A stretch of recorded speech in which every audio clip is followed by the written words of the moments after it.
The fourth dimension of the mind is called as Chitta. Chitta means it's pure intelligence. It is unsullied by memory. It has no trace of any kind of memory, it's just pure intelligence. If you touch this, then you have access to what you're referring to as the source of creation. The whole existence becomes yours. Everything that's worth knowing is right here because you have access to the source of creation. If you touch your Chitta, then gods will become your slaves.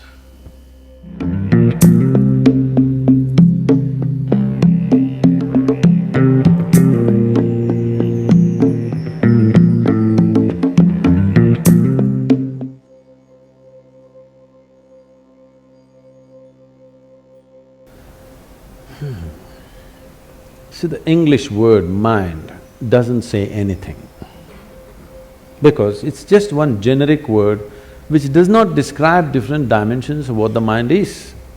Mind is not just one something sitting here and doing something, okay? There is really no such thing as mind. In the yogic culture, there is no mind. There is a physical body, there is a mental body. Because what you're calling as mind right now is a certain combination of memory and intelligence. There is memory in your body, more memory in your body than you can imagine. You definitely don't remember how your great-great-great-great-great-grandmother looked like, but her nose is sitting on your face right now. Yes? You don't remember a thing consciously, but your body remembers 100%. How 10 generations ago your grandmother was, your body still remembers. 1,000,000 years ago how your forefathers were, your body remembers, isn't it? It's not forgotten and it's not going to forget. Your mind is not capable of this kind of memory.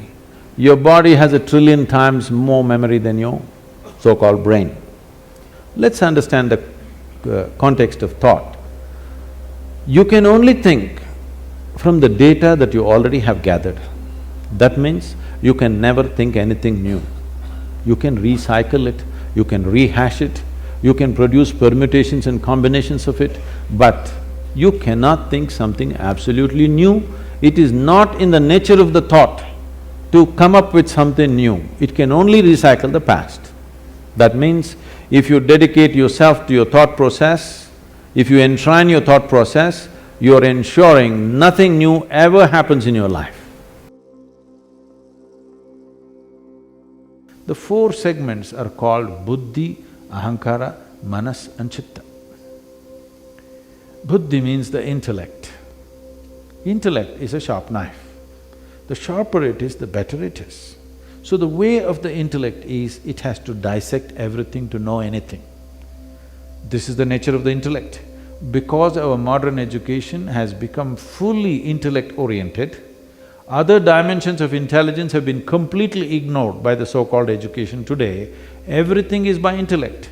What this means is, if I really want to know you well, I have to dissect you. Yes, this is the only way intellect can know something. See, if you give this beautiful flower to a scientist, what he will do is he will rip it apart into many pieces and tell you many things about this flower. Only thing is, he will not experience the flower the way it is, for what it is. He does not know what a bee knows, but he knows many other things, because this is the nature of the intellect. I'm telling you, that is the way we are going right now. Our entire education system, our cultures are becoming intellectual.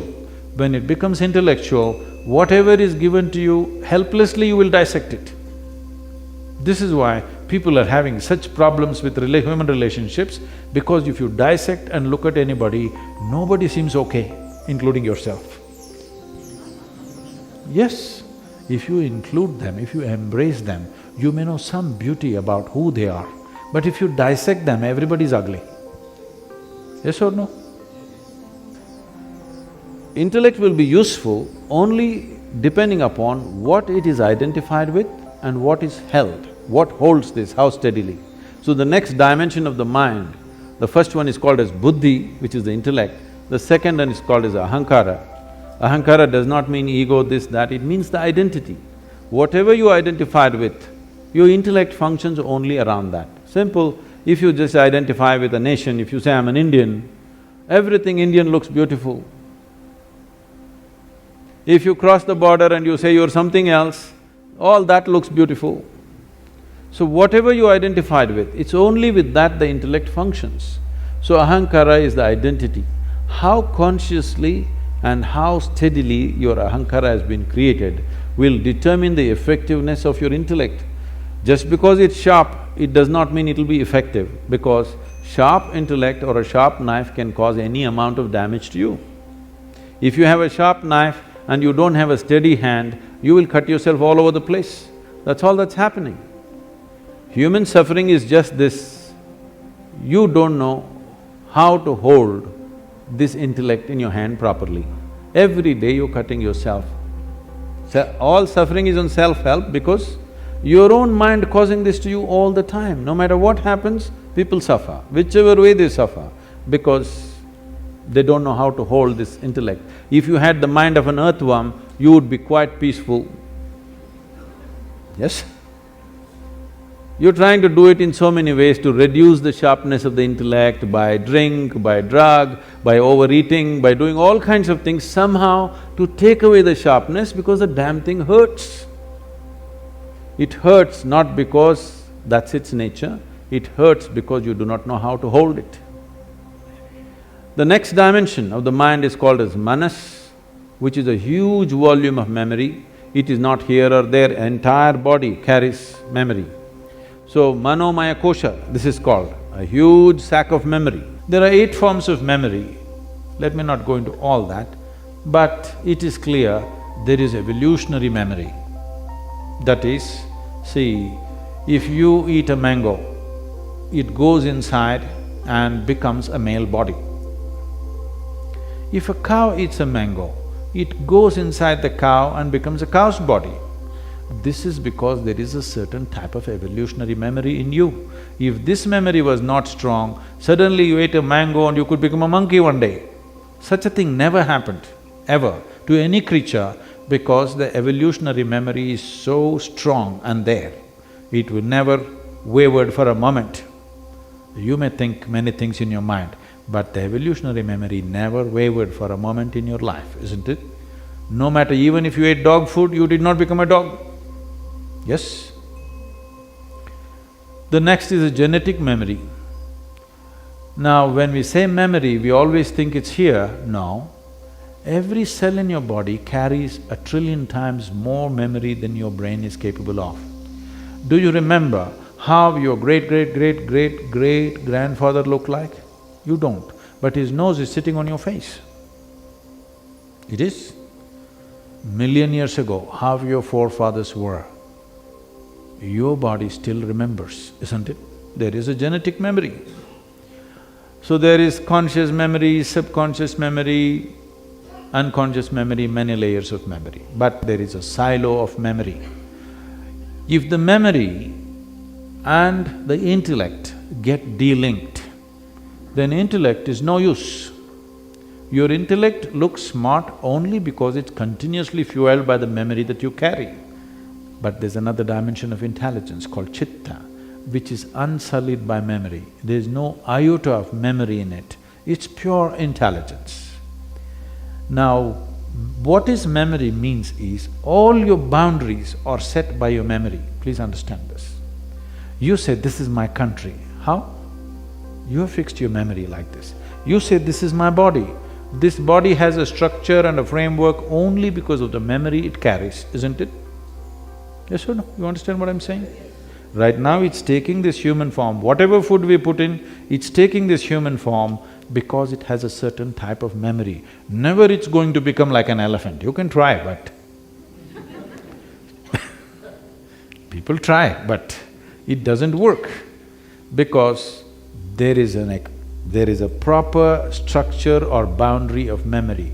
Your ideas of every kind of boundary is only fixed by the memory that you carry. But there is an intelligence within you where there is no memory. If you touch that dimension of intelligence, then this longing to expand will disappear in you because you found unbridled access to the cosmos. If you touch this, then you have access to what you're referring to as the source of creation, because all kinds of things might have been fed to you. God is this, God is love, God is compassion, God is kind, whatever. But nobody told you God is intelligence, right? All these things have been made up because whatever somebody is deprived of, they will attribute that quality to their idea of God. Your ideas of God have come only because you do not know how this whole creation happened. Because you don't have an answer, you made it up. Because you're a human being, you said a big human being is sitting up there. Oh, how can you do all this? If somebody asks, he has 10 hands, so he does lot of things, not like you. Whatever, it's all right for children. But essentially because you do not know how creation happened, you are coming up with explanations. So that which is the source of creation, don't believe what I say, what anybody says. Pay attention to one piece of creation. Just take a flower, pay attention to this, pay an attention to a leaf or an atom or an ant. All you will see is phenomenal intelligence beyond anything you can imagine, yes? But nobody told you God is intelligence. But this culture has said this to you in many ways. They told you Chidakasha, Chidambara and so many things to tell you if you touch your chit, the whole existence becomes yours. Everything that's worth knowing is right here because you have access to the source of creation. In yoga, the yogis have a mischievous way of expressing this. They say, if you touch your chitta, then gods will become your slaves. This is a…